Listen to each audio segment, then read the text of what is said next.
out about his mama.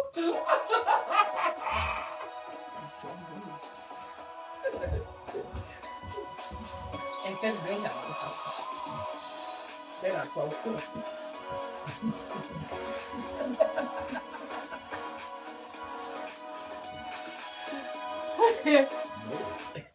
All right, we on part 3. Women's self-worth. We with Katina and Cedric as a marriage couple. Now we was in part 2. We was talking about sacrificing for the spouse, and we're gonna continue that now. Cedric, we're gonna start with you. You breathing? You told me to sit up. I was sitting up. Okay, they make me snort. Okay. But we're gonna start with no, we're gonna start with Tina because Cedric chimed in with Tina with her answer. So Tina, would you sacrifice your life for your spouse? Absolutely, depending on what's going on. Now, let me be clear. 99.9% of the time, I would say yes. But if he has gotten himself into something stupid, why I gotta die? True that. Like, you know what I'm saying? Like, let's say that he decides he wants to get into a gambling debt to the mob. Bro, why I gotta pay for that? What you gonna do? I'm gonna do my best to go underground, and we're gonna run together. But ain't no Bonnie and Clyde moment happening at the end. One of us got to be here for the kids. Somebody got to live to tell the story. But you gonna take them on with you, right? I'm gonna try to take it with me, baby. Let it go. Mom got long reach. Now, but in most scenarios, the answer is yes. I would sacrifice myself for him without thinking about it. Okay. And I would be pissed that she did. Okay, let me just tell you a story about me and my husband. Wait a minute, that's my father-in-law, so I don't really want to know. No. It's a sacrifice story. Okay. Well, therefore, bro, what you said? I don't want to know how I don't want to be in the room where it happened.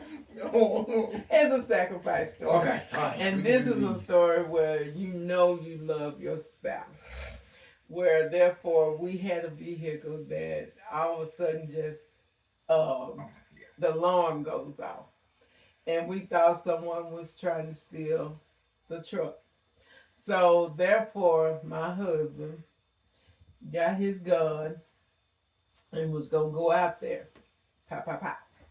So I grabbed the other gun. Oh, this is so funny. I remember this. Oh, I remember this now. I remember this. And my husband told me. You almost sacrificed him. He said, no, you don't get the gun because you might shoot me. Exactly. And I said, well, if they get you, they won't get me. I'm going to shoot them. No, but I put it back. I said, baby, I got you. I got your back. I had 3 butcher knives. I had one in the back, one in the front, and one in my hand. And I said, I got you. So we went out there, wasn't nothing. But the story is, you are willing to have your spouse back in a line of danger. So, Cedric, would you have your wife back In the line of danger? Oh, without a doubt. In the line of danger, I will have Tina's back regardless. It ain't even got to be danger. Mm-hmm. It can be she's having a disagreement with somebody and I'm like, I don't know if I really like the way this person is talking to her. You know, we stay on go for each other. I'm just gonna jump in. We stay on go for each other. You know, so it's been times. I've even told my kids, who do you think you are that you can talk to my wife like that? I have told our children, yo, she's your mama, but before she was your mama, she was my wife. I've known her longer than you, and who are you to talk to her like that? So if my kids can get it, surely Joe Schmo out in the world can get it. Now, that also goes to, I'm not just finna go, if Tina's in the wrong, I'm not going to uphold her in that wrong, as I was surmised that she is not going to uphold me in my wrong. But here's the thing. The gag is, you won't know that. We'll have that conversation in private. Yeah. But while we out in public, we 10 toes down. He gonna get in the car and be like, what the hell's wrong with you? Why we out here? What were you doing? What were you doing? Got me out here. Got me out here with these good people acting like this. The gag is, you'll never know. But it's gonna get corrected in private. But what we're not gonna do is show a divided front in public. Sure. And if there is something that requires correction in public, the way it's gonna happen is gonna be different. Mm-hmm. There will be not a delegation, but a mediation of sorts, where it's like, hey, you know what, when we all cool down, blah, blah, blah, blah. But he's not going to outright say, Tina, you're in the wrong, you need to apologize, blah, blah, blah. Unless it's just something that's just egregious, but I don't do egregious things. But, he'll be like, hey, let's all calm down, and it may be occasional when he might say, look, I apologize, blah, blah, blah. But he's never going to make me feel like I'm being embarrassed in public. Mm-hmm. You know what I mean? Okay. And I'm not going to do that with him. Yeah. But there are definite times. Your charge and your duty as a husband is to protect and defend the honor of your wife, whether that honor is a physical threat or it could just be emotional. We have been together long enough. I know when Tina's social battery is done. We can be out with friends having a good time, and we can be across the room, and I can look at her and I can be like, she got about 15 good minutes left. After that, she is done. And I will go and say, hey, you ready to go? You ready to go? Yes. All right. Absolutely. Let's make a move. Or there have been times when I've said, let's go. Mm-hmm. Okay. And I won't even make it about her and me seeing what I see, and I can tell in her emotions and her body language what's going on, because, hey man, let's roll. I'm ready to go. It may not be me necessarily ready to go, but I know it's you. Let's go. And sometimes I do just want to go. And look, sometimes I've been ready to go and been like, babe, you look like you ready to go. He be ready to go before we leave the house. Bro. But as far as like us having each other's back and whatnot, there have been times where, okay, I'm gonna give this story. This story is hilarious to me. So for Father's Day,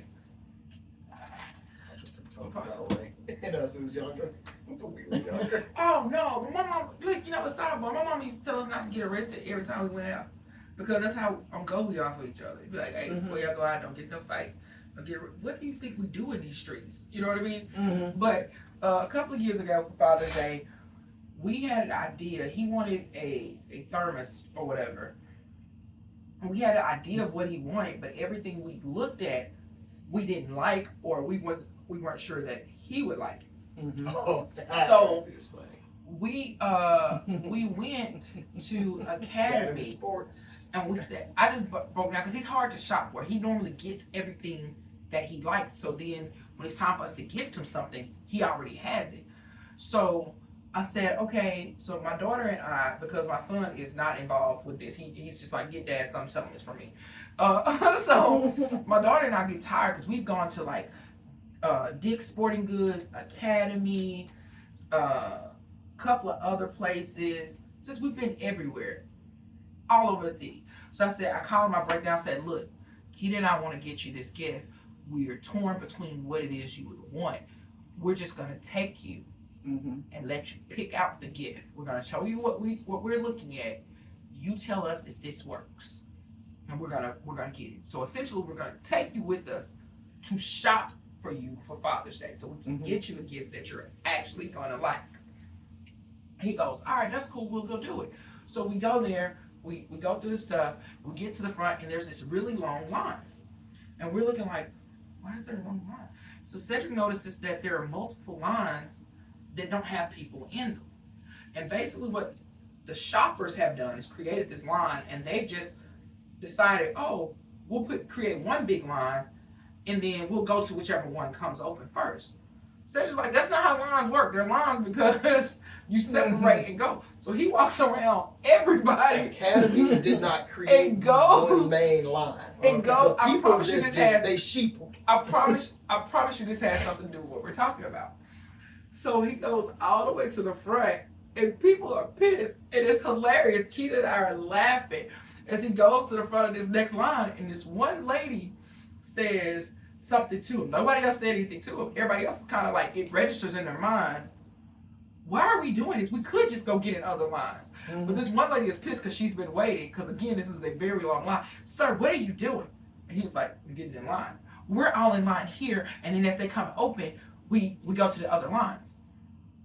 And he's like, that's not how lines work. And then he gives her what I consider a verbal dissertation on how lines work while waiting in line. So whereas it's hilarious, I realize this lady is getting more and more upset. And in that moment, it switched from, haha, we're laughing, to wait a minute, let me go to the front because if something pop off, I'm going to be the one to react. Mm-hmm. Because if he hit her, it's the issue. Because if she swings on him, I fully expect for my husband to defend himself. Yeah. But if she swing on him, I'm going to get on her before he even have a chance to react. So I say all that to say is we go hard for each other. Mm-hmm. In that moment, I had made the decision. If something goes physical, I'm getting physical. Yep. If this goes beyond a verbal spout, or if she even crosses the line of respect, I'm going to step in. Mm-hmm. Because I'm always aware of what interactions mean for him as my husband, period. But then for him as a black man in America. Yep. And so, you know. I don't just don't go around hitting on women, by the way. Yeah, he do. He beat me all the time. Just because I love you. I beat you because I love you. Sometimes you gotta beat them to get them. Just let them go. Just let them if it don't hurt, I know you love me. I really agree with that, because I'm the same way. You know, I'll go to the end for it, because that's just how much I love it. And the thing is, I don't want nobody else to come in and try to hurt it, because I'm gonna step in with my box cutter. Oh. Not that husky box cutter. And you're gonna have septic. It's rusty. Rusty. Yes. A nice rusty dull. Nice rusty dull. What I'm trying to say is, when you love hard, yep. And you do not want anybody to hurt your spouse. Oh yeah. And that's the kind of love that I have, because I would not let no one overstep their bounds with him. You know what I'm saying? Here's another thing that Cedric will interject, because I can go from 0 to 1,000. Ooh. Fast. I'm one of those people. I don't bother nobody. I mind my business. But if you start it, I'm going to finish it. And so Cedric will see me, and he's known me. So again, we've been together as a couple for 25 years, but we've known each other for much longer. Mm-hmm. We've known each other since high school, and he and I were friends first.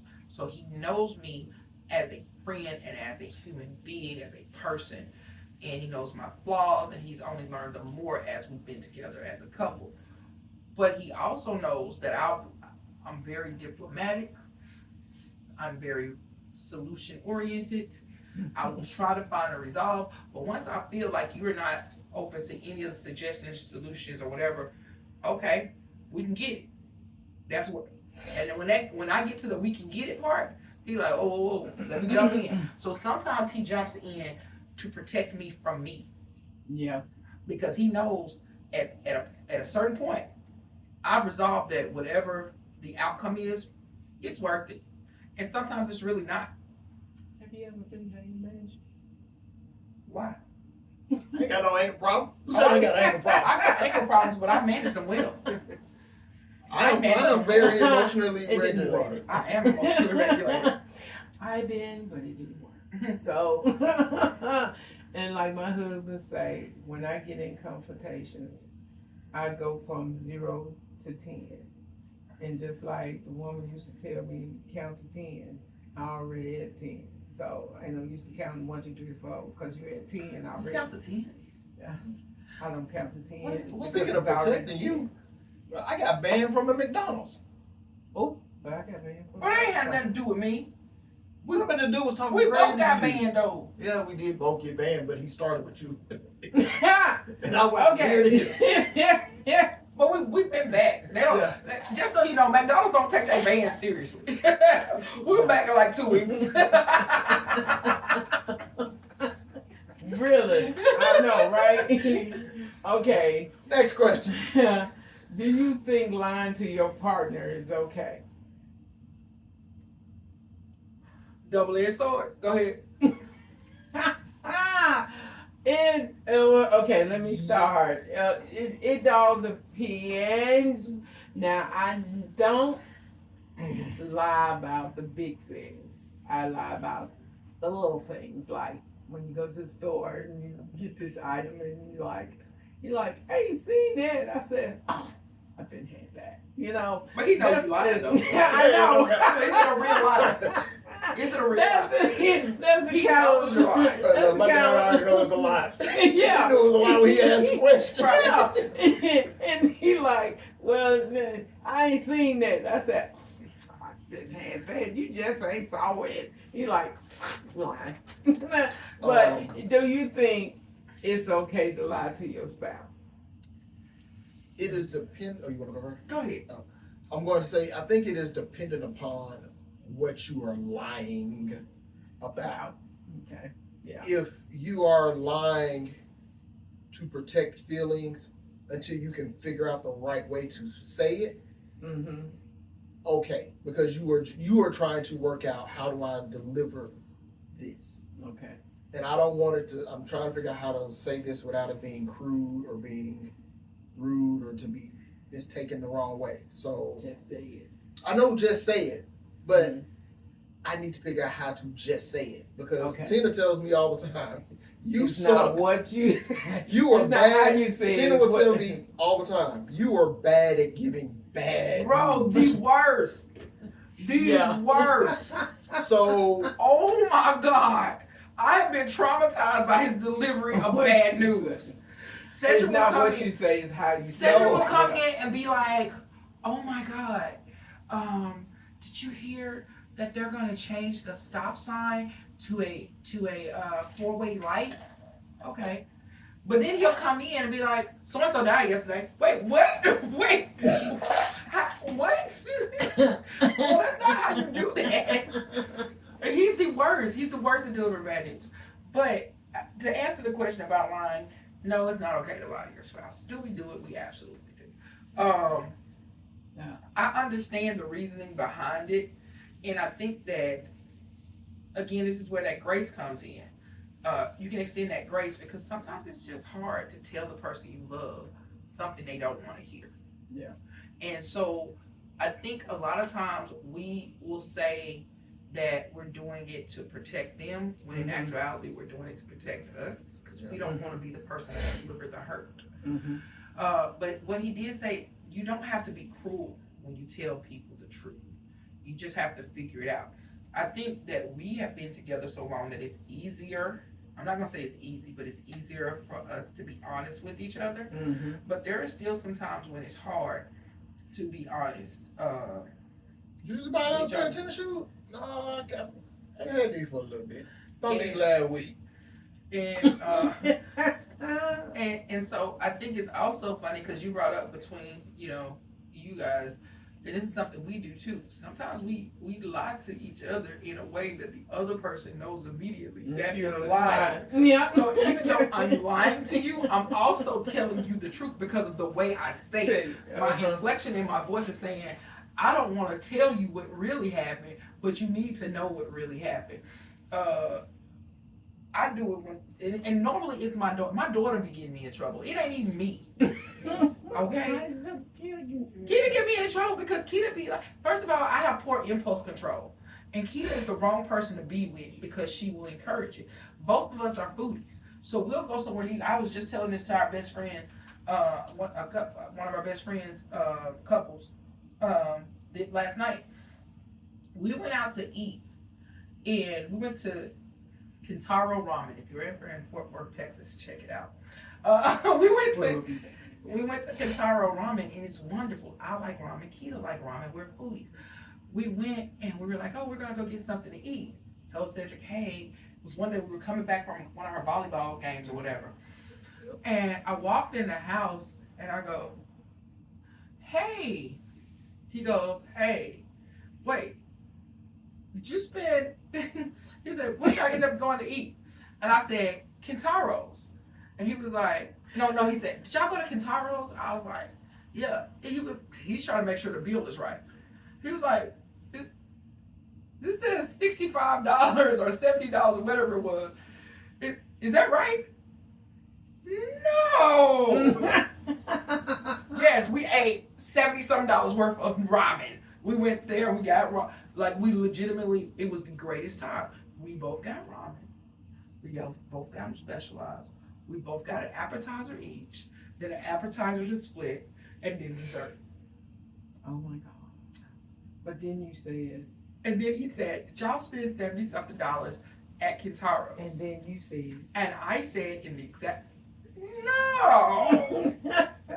And the second I said it, he just started laughing because it was very obvious that I was lying. So it's like, I didn't want to say it out loud because I know when I told him we were stopping to get something, even though we didn't talk about what we were spending, I know the thought pattern was it's going to be about $25, $30 max. Yeah. And then I more than double that. Yes. So even though we had it, it wasn't discussed. And I know when I said it, because of the way I said it, I gave him Now, the also, impression. please note that, the way we work finances in our house, if you spend $70 on the meal, that's not hey, we need to have a sit down and discuss this, It's just But the way I presented it to him, like, bro, $70 at the ramen place? The way I presented it to him is like we were going to stop at a fast food restaurant. We're just going to grab us something to eat on the way home. So I know in his mind he's thinking 4 for $4s. He's thinking Whataburger, Wendy's. He's thinking fast food chains. Maybe Chick-fil-A. Because on that's high end. right. He's thinking fast food stop for something to get. He was not thinking we're gonna stop, get appetizers, a meal, and dessert. So it is what it is. So yeah, so I think we do lie to each other. Is it okay? No. Is it a part of life? Yes. And is it practical? Yeah. I think it's important to know how to communicate again and when absolute truth is necessary and how to deliver truth. No, okay. Do you think you should go to bed angry at each other? No. Why? We disagree here. Oddly enough, I think it is okay to go to bed angry if you are not in a space to have a rational, healthy conversation, because then things devolve. That way. But if you can have that rational, healthy conversation about the topic, have it. But if you know, and I'm not saying, when I say if you need to know for you. I cannot have this conversation. Tina may be able to have it. I cannot have this right now because I am not in a place to hear or receive what she's finna say, because I am right and she is wrong and I don't care right now. Oh, blinded by the light. Oh, sorry. So I think it is okay to go to bed angry. Mm-hmm. So you can work through, again, you can regulate your emotions on how you're going to receive what is being said earnestly and honestly by your partner, because you may have been in the wrong, and when you were, standing on that hill, and that's the hill you willing to die on, you ain't trying to hear it. Mm-hmm. But that hill may be the wrong hill. So I may need to go to bed angry, upset. Come on in here with me too. Put your leg on me. I'm still mad. Don't, not too close. I'm still angry, but not too far away. See, I think that's where we differ at, because I think it's a case of semantics. When I think angry, I think uh, I think of negative connotations of I don't want to be in your space. I don't want to be around you. You know, I'm unwilling to share with you. Now, upset. Is it okay to go? Yeah, it's okay to go to sleep upset. But for me, angry has another level to it. So I think I can see it from your standpoint. If that's your definition of angry, okay, cool. Yeah. So, but I don't like to go to bed angry for a couple of reasons.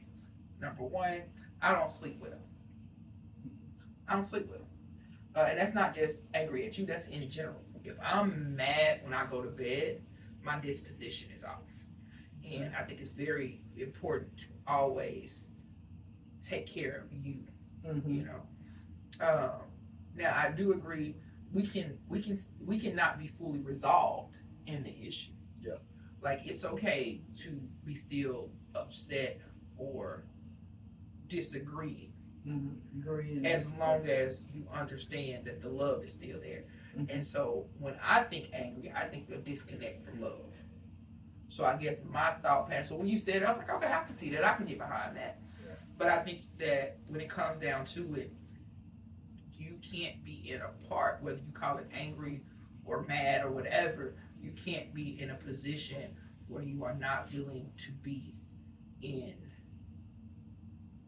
a space or in connected to that person. I think that's a better way to say it. Where you're not connected to that person, because we're still in it. You know what I mean? Yeah. And like you said, we can talk about it more tomorrow or whatever. Yeah. But yeah.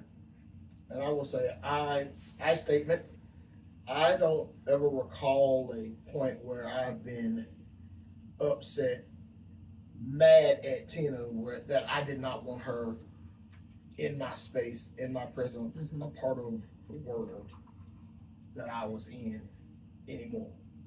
You know, I don't think I've ever been there. I don't think I've ever been there. But the most important thing is no matter how mad or upset you are, that you don't put the pillow over their head while they're asleep. That's a real sign of love. No, Don't do do that. Or if you do, or if you do, just don't lean on it. If pillow accidentally If it falls on, it is what it is. Okay. The question is, what can you tell a person that's married, that's not in love with their spouse anymore, but still in the marriage? What can you tell that person? I want to know what happened? Why are you not in love? What changed? Because I'm assuming at some point you were in love based on your question. After You the were. love is gone. No, I'm not saying not you. I'm sorry. But I'm saying at some point in the marriage there was love. Something brought you to, attracted you to. I would hope there would have been at some point. So you were in love. Okay, Why did you fall out of love? what made you fall out of love? And once you figure that out, go back to it.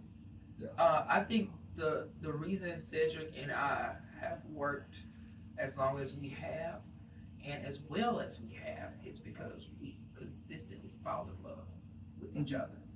And shut up. And I think it's important. I think sometimes people fall in love with the person at that time, and they're unwilling to fall in love with the person they become. And as you grow, this is not the man I married. He's not. He's not the man that I married. Hopefully I'm better. Yeah, Hopefully. definitely. Hopefully I'm better. Definitely better. Definitely better. I didn't know it could get better, but it did.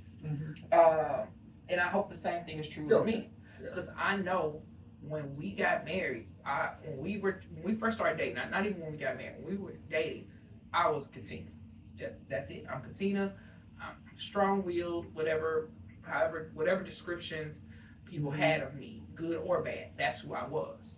But now all of that, plus maturity, plus stability, plus a mother, plus a wife, plus active in the church, whatever is going on now. So that's a different person than who we walk in together as. But I fell in love with him over and over again, but that was because we kept working on it and starting to get to know, oh, the person I married is still there, but now he's also this. How do I feel about this? Yeah. Alright. Down, get on down. Next question. Knocking them down. Okay. With a person that's having problems with their self-worth, and this is what the this station is all about, is self-worth. So tell me, what can you tell a person that's having low self-esteem, that doesn't have any self-worth within themselves? What can you tell that person in a marriage standpoint? Well, I don't know if there's anything I can tell them in a marriage standpoint, but I can tell them on a personal standpoint. Okay. And one of the things is start to appreciate the parts of you that you like, and don't dwell on the parts that you don't. So how you do that, or one way to do that, I mean, I'm sure it's more than one way, but one way to do that is, and people talk about affirmations all the time, and it seems so trite and whatever, but it's true. When you do affirmations and you focus on who you are and the good parts of you, you don't maximize the parts that you're not so happy with. And then you look at those parts that you're not so happy with and say, well, if I'm unhappy with it, how do I change it? What do I want it to be? You know, if I overspend and I'm the person and I don't like that part of me, oh, well, you always overspend, you don't make wise financial decisions, it's up to me to make a change in that. You know what I'm saying? If I don't like the fact that I'm overweight or whatever the case may be, I'm the only person who can change that. You know what I mean? Nobody else can do it for you. And it's time to look at yourself, decide, who am I?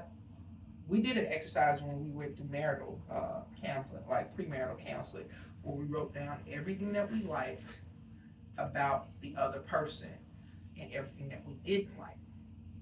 When you write it down, I think it's surprising. Most people will find that they like more about themselves than they don't. We just tend to focus on the parts that need improvement, so to speak. And that's not necessarily a bad thing, as long as we don't forget about all the great things that we offer as well. Because I think I did this some years ago when I was in college. I think Sid and I may have just started dating. It was like I was a resident assistant, and there was like this team building thing. And they wanted us to write down everything we liked about ourselves and then keep up with it. And when I first started, everything that I liked about me was cosmetic. I like my eyes. I like my smile. I like, things that I didn't like were in depth. I don't like how angry I get. I don't like, you know what I mean? Those types of things. And then as I started, well, why don't I? I started looking at, well, why am I like that? Why do I do this? And then the assignment was at the end of the week to rewrite it. And when I rewrote it after even just a week, it changed what I liked about me. And, as I started looking at it, I realized I like the fact that I'm a good friend. Even when people aren't necessarily good friends to me, there is not one person that can say I was a bad friend. That can honestly say, they can say whatever they want to say, but that can honestly say I was a bad friend to them, because that's never been a part of me. I've set boundaries and people don't like it. That's different. But I know that when I have a friendship with somebody, I'm all in. That's why I don't throw that word around very lightly. So when I started realizing that, I like the fact that I was a person of principle. If I said it, I meant it, and I held up to it. So, but when you start writing it down and literally looking at it, you can become self-aware. And once you become self-aware, you get to highlight the good parts of you. And then you realize that there's more good to you than there is bad. All right, let's take okay. I do like myself. I'm a bad bitch. I love I'm myself. a bad bitch. Oh, I'm sorry. I'm a bad girl. Okay. Snaps. What? This is for the both of you guys. What do you love? What do love looks like in your eyes?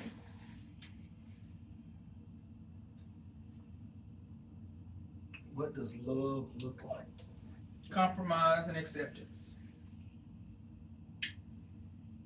What does love look like? It looks Compromise and acceptance, baby.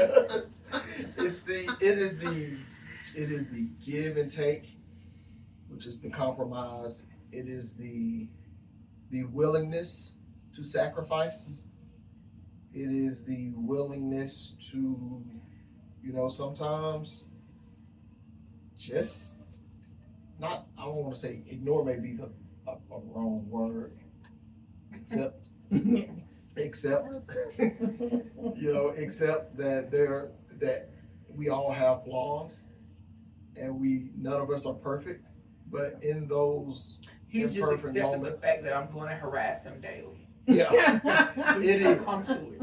I have also accepted that, Tina leaves socks. You have not accepted that. You be talking crazy. I know, but that's why am I talking crazy? It's me accepting it. Because now it's just funny. Because whenever I start going off about your socks, you crack up laughing. So now let me put on a show about these socks. So the thing with the socks is that when I get in bed, my feet are cold. So I get in bed with socks on. But then when I'm under the covers, my feet are hot. So I slide the socks off. So there's just a pile of socks in the covers at the bottom of our bed. Dang. And when we change, she's just like, why are all these socks in here? Why are there 19 pairs of socks in the And sheets? then when she look for them, she'll know where they are. Then it's, hey, can I borrow a pair of your socks? Where are your socks? Socks is in the bed. He's but, just accepted it. I love that for him. but yeah, it is the compromise, it is the sacrifice, it is the willingness to give of yourself and of your time. All of that is love. Yep. When I say compromise and acceptance, it's accepting the flaws, compromising in where decisions or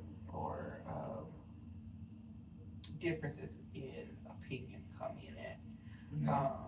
So it is, and the reason why compromise is so big is because it's an expression of love in itself, to be willing to change or accept change to make someone else happy. All right. Well, how has your views on love and marriage changed over the years? I don't know that mine have. I don't know. I think the way we love each other, Yeah, that's changed. that has changed. I don't know if my views per se have changed. I always viewed marriage as a gift from God, as something that enhances life. I've always known I wanted to be married. And my grandmother, she used to tell us, things about marriage and when you get married, and she prepared us to know that it's not gonna be this fairy tale. My mom never married, and I don't know if my mom ever desired to get married. And so I didn't have this kind of, romanticized idea of what marriage was. The movie Marriage. Yeah, I didn't think that. The Hallmark Marriage. Yeah, I think that the Hallmark was real. movie channel Marriage. So yeah, It's I all thought that dumb was- drop buttons that we have was- knock out, drag out. And I was never told that, and I'm saying this because this is how society normally paints it. A man was gonna come in and save you, and then happily ever after just happened. I was always told that marriage was about choice. It was about work, and it was good once God blessed you with the person you were supposed to be. Mhm. And it was not taken lightly. One of the things I told him when we got married is my only, like, I wanted a wedding. We didn't have a wedding. I wanted a big wedding or whatever. And not necessarily a big wedding, but you know, the whole wedding thing. Oh yeah, we're gonna do a vow renewal. But my deal breaker was that I wanted to be married by a pastor in a church. Mhm. And the reasoning behind it, I think, shocked him. I said, I don't want to just make a promise to you, because I could possibly break a promise to you. Mhm. I'm not going to break a promise to you. Mm. And I said, and that was one of the things that my grandmother instilled in me, you know, Mhm. that Amen. marriage, the sanctity of marriage is rooted in God. And so that's how I always viewed marriage. Mhm. So that's why I said I don't think my views have changed. The way we do marriage has changed, Yeah. but my views have not changed. Okay. That's true. For me, I think the seriousness of marriage and for what our relationship has been through has changed. I always knew marriage was serious. It wasn't that I didn't think marriage was a serious thing, but it was, as society kind of just sees it, you get married, you love somebody, you marry someone. Mhm. But as your relationship and your faith grows, you start seeing and understanding what marriage is and how it should be done in the eyes of God. Mhm. Then you go, oh, wait, this is what I really have agreed to. I'm gonna say something, and I think you understand it now. When we were engaged, Cedric introduced me to somebody, and I corrected him in that moment. And I looked at his face, and I knew he was pissed. I knew he was pissed. And we kind of talked about it later. But Oh, yeah. he introduced me as his wife, and we were engaged. And I said, no, I'm his fiance. And I was like, well, we talked about it later on, and I don't think he fully understood. Like he understood it, but I don't think he fully got it until we were actually married. Maybe some years, some months, maybe even some years into the marriage. But everybody was like, "Why y'all?" And I told him, like, even on the car ride home that day, I said, "Cedric, we're not married yet." I said, "I'm not your wife until I'm your wife. Mhm. You can still back out at any moment. This is not, you're not committed to me yet. You are in commitment with me, Mhm. but you're not committed to me yet. And until we're actually married, we're both still single." And he was like, he was like, what? I was like, we're in a commitment, but we're not committed yet. Anything could change, you know? And I was like, and that's not to say that once you get married, things don't change, because people get divorced all the time. But I think he understood what I was trying to say after. Like, he understood in that moment, but then once, you know, because every marriage is going to go through something. Once we started going through stuff, I think he was like, oh, okay. You know what I mean? So. What else? What else? I don't know. What else have I learned? I think that may be the biggest thing. The seriousness of it. And what you were really, and it's funny, I'm talking about your buddy, Gladys. Oh. Wyatt, my grandmother. God rest her soul. She's a Great saint. person. Saint. So when I thought I was ready to get married to Tina, I did not go talk to my parents about, I think I'm gonna ask this girl to marry me. Mm-hmm. My parents at that time, they were separated, but I didn't think I was ready to hear their take on marriage, because their marriage didn't necessarily work. So I was like, yeah, I don't know about. I don't really know if I really want to hear y'all. And not to say that they weren't going to give me good advice. But their experience was different from what their experience, what I wanted it to be, was not their experience. So I statements. I just was like, yeah, I'm gonna go get an impartial counsel. And I went to talk to my aunt. Impartial counsel is wild work. Yeah, impartial counsel. I went to go talk to my aunt and my grandmother about me thinking I'm going to ask Tina to marry me. And we had that conversation of, my family is very rooted with God and on track with God and all of those great things. And my aunt, my grandmother and I had that conversation of, this is what marriage is. Are you willing to do this? And my grandmother, rest her soul, she is the greatest person ever. In this conversation, she said, look, marriage is real, it is serious, all these great things. She said, if you don't mean any good by this girl, if you are not going to be, I'm adding some stuff here, but if you're not going to be 100% in, let her go. Don't come here ruining her life and her chances because you don't know what you want. Like, Grandma, I am your grandson. Why would you think I'm going to ruin someone? You're supposed to be on my side. You should be telling me, hey, you need to be watching out for this type of girl and this type of girl. But no, you said that don't go ruining her.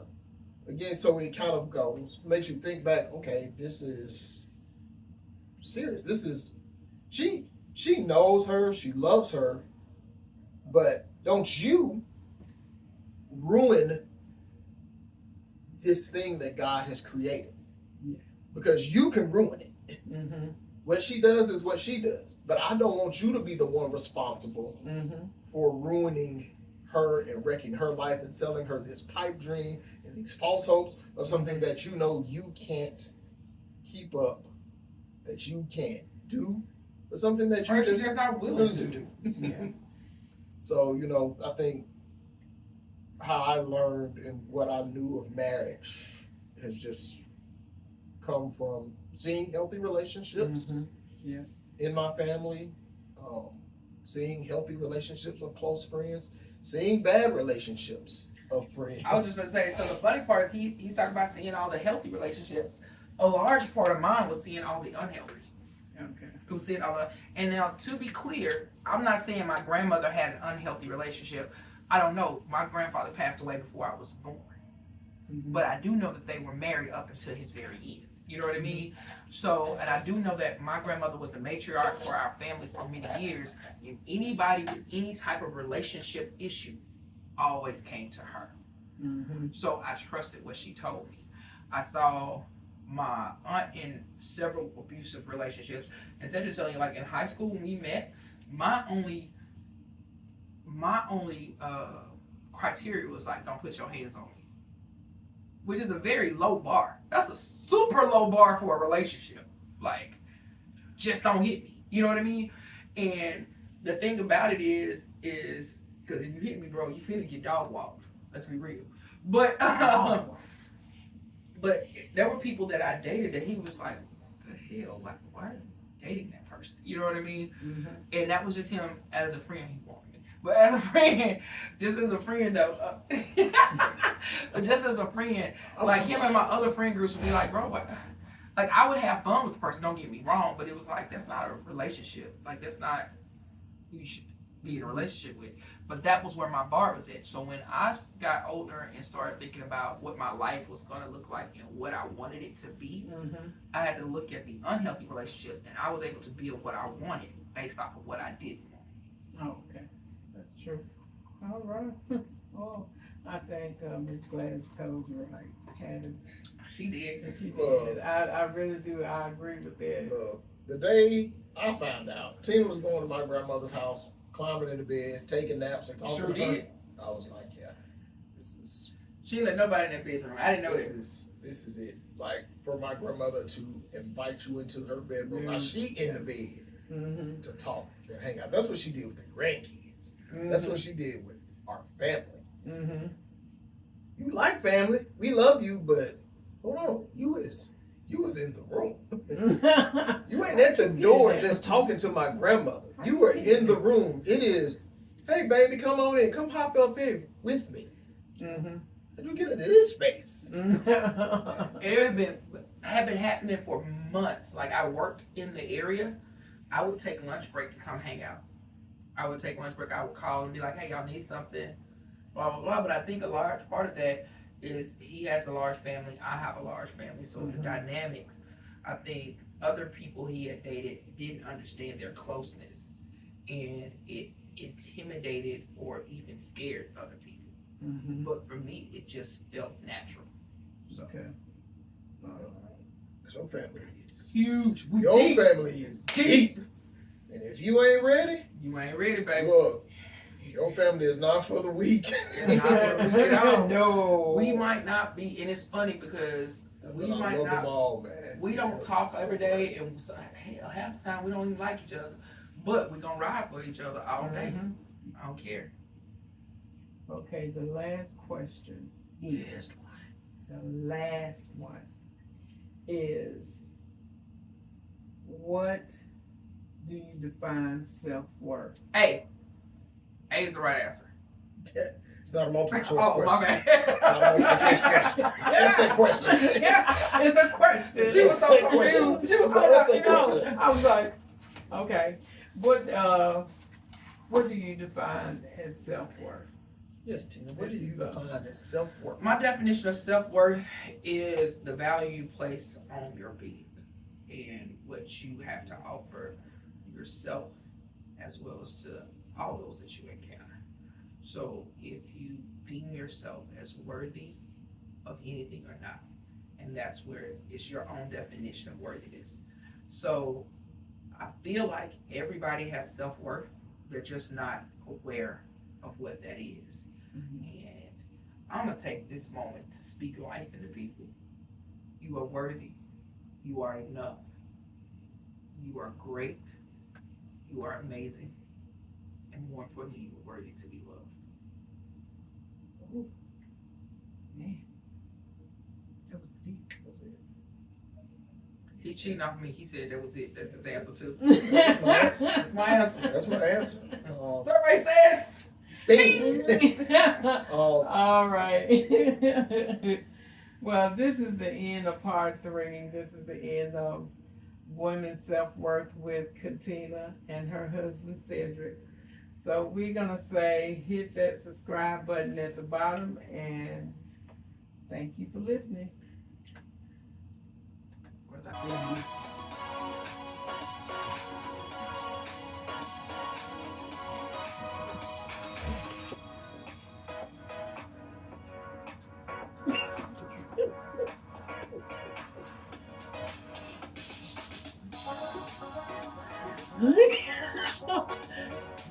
And people, they're Are we hilarious. still recording? Yeah.